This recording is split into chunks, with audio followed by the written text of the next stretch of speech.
রহমানির রহিম। আমি মোহাম্মদ নয়নুজ্জামান মুন্সি, সাবেক সদস্য সচিব, শালিকা উপজেলা যুবদল মাগুরা। আপনারা জানেন গতকাল একটা ভয়েস রেকর্ডের উপর নির্ভর করে আমাকে বহিষ্কার করা হয়েছে। ভয়েস রেকর্ডটা এরকম ছিল যে আমি শালিকা উপজেলা কৃষি অফিসারকে কর্মমোচনা সারের বিষয় নিয়ে নাম কাটে দিয়েছে কৃষি অফিসার, তাই বলে আমি বকাবকি করতেছি। আসলে এটা মিথ্যে ঘটনা, এটা একটা ষড়যন্ত্র আমার বিপক্ষে। এই প্রতিবার নির্বাচন আসলেই আমাদের বিপক্ষে এইভাবেই ষড়যন্ত্র করে কৃষি ষড়যন্ত্রকারী। এই ষড়যন্ত্রের তীব্র নিন্দা প্রতিবাদ জানাচ্ছি। আমি ইসের সাথে আমি জড়িত না, আমার এই কৃষি অফিসারের সাথে কোনো বকাবকি কিছু হয়নি। এটা সম্ভবত এআই কিংবা অন্য কিছুর মাধ্যমে এই ষড়যন্ত্রকারীরা এগুলো করেছে এবং কৃষি অফিসারগুলোর কোনো অভিযোগ আমার প্রতি নেই, কিন্তু তারা শুধু প্রোপাগান্ডা ছাড়িয়ে আমার এই বহিষ্কার আদেশ করাইছে। এর তীব্র নিন্দা ও প্রতিবাদ জানাই। সকলকে ধন্যবাদ। আমাদের এখানে প্রশ্ন আছে যে আপনি যেহেতু জেলা কমিটিতে বিএনপির একটা ভালো পোস্টে আছেন, তো সেই যুবদলের, তো আপনার এই কমিটিকে অবহিত করেছেন কিনা আপনি? আমি গতকাল আমার জেলা যুবদলের সভাপতি এবং সাধারণ সম্পাদককে বলেছি, যুবদলের সভাপতি এবং সেক্রেটারিও বলেছে যে বহিষ্কার করার আগে তো শোকেস করে কিংবা ওই আমাদের সেন্ট্রাল থেকে ডাকে, তা আমাদেরও তো কিছু জানায়নি, তাহলে বহিষ্কার করলো।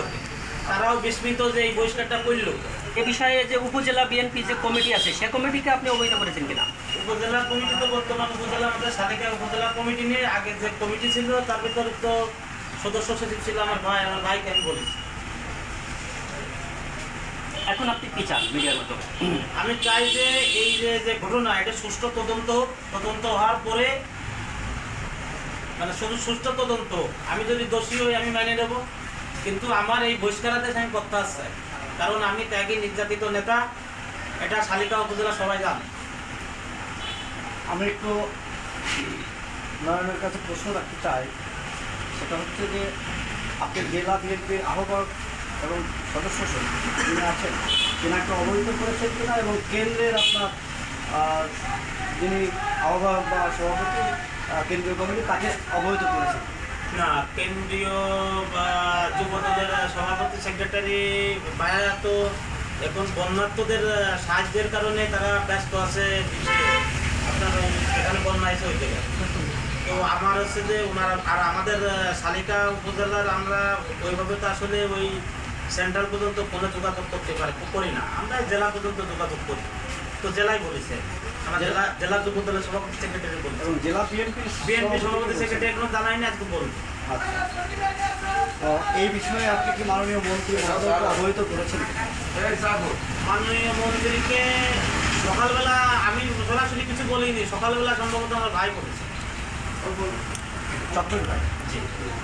তো তারপরেও আপনাদের যে স্থানীয় যেনারা যুবদলের উপজেলা এবং জেলা পর্যায়ে যেনারা আছেন, তেনাদেরকে অবহিত করেছেন? আমি আমাদের শালিকা উপজেলা যুবদলের আহ্বায়ক মুন্সি সোহেল রানাকে বলেছি। তা সোহেল রানা নিজেই আমাকে আগে ফোন করেছে, সে নিজেই বলতেছে এটা একটা ষড়যন্ত্র, তো টেনশন নেওয়ার দরকার নেই, সব ঠিক হয়ে যাবে। তো আপনি এটা মনে করেন যে পরস্পর আপনার দলীয়ভাবে যে বিরোধী একটা পক্ষ আছে, কুচক্র মহল, সেটা আপনার বিরুদ্ধে অবস্থান নিয়ে এই ঘটনা ঘটাইতে পারে, এটাই আপনার? জি জি, ধন্যবাদ। ধন্যবাদ।